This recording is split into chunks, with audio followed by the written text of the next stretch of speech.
Assalamualaikum warahmatullahi wabarakatuh. Pada video kali ini saya akan menceritakan tentang pengalaman saya saat SMA.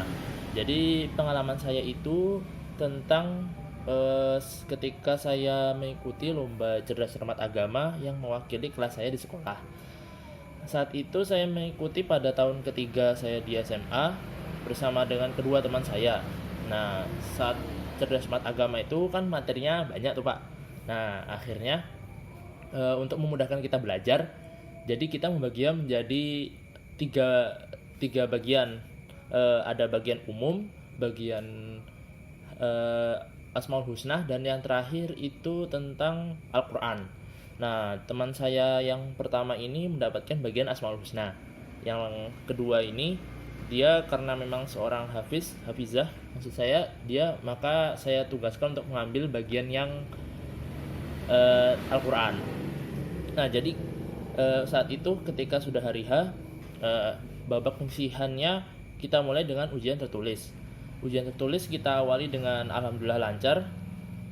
Setelah nunggu beberapa saat, muncullah pengumuman, Pak. Nah, setelah pengumuman, kita diumumkan ternyata alhamdulillah kita masuk ke babak selanjutnya. Di babak selanjutnya itu masih babak pengisihan, tapi sudah mulai cepat-cepatan dalam menjawab. Disitulah saat momen-momen yang menegangkan, saat-saat terakhir terutama. Awalnya saat pertanyaan wajib kami bisa jawab hampir semuanya. Nah, pas pertanyaan rebutan di saat-saat terakhir terjadi sebuah insiden di mana teman saya mendapatkan bagian Asmaul Husna tidak mengetahui arti dari Asmaul Husna yang dipertanyakan. Tapi untungnya teman saya yang seorang hafizah ini bisa mengingat karena ternyata dia itu juga menghafalkan Asmaul Husna. Jadi dia tuh hampir hafal 99-nya. Nah, di saat itulah dia menolong kita. Jadi waktu kejadian itu eh, waktu pertanyaan dibacakan, saya sudah tanya ke teman saya, jawabannya apa? Terus teman saya menjawab, nggak tahu, aku nggak tahu.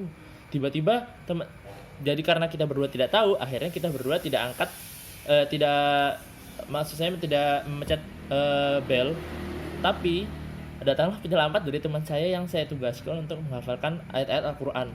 Ternyata dia mengetahui, tiba-tiba dia angkat tangan, Pak. Maksud saya mencet belnya, Pak. Terus kita malah berdua ini malah kaget gitu. Jadi saat dia mencet, kita kita kaget karena itu bukan bagiannya dan dia bisa jawab gitu. Nah, akibat dari itu kita bisa membalikkan keadaan. Maksudnya tidak bisa ini, waktu itu keadaannya kita menang, cuman hampir terbalap karena dia berhasil jawab yang teman saya yang bagian Asmaul Husna itu tidak tahu, dan dia berhasil menolong kelompok kita. Akhirnya kita bisa tetap berada di posisi atas dan akhirnya lanjut ke babak final, dan alhamdulillah kita mendapatkan juara satu. Sekian video pengalaman yang dapat saya ceritakan, kurang lebihnya saya mohon maaf. Wassalamualaikum warahmatullahi wabarakatuh.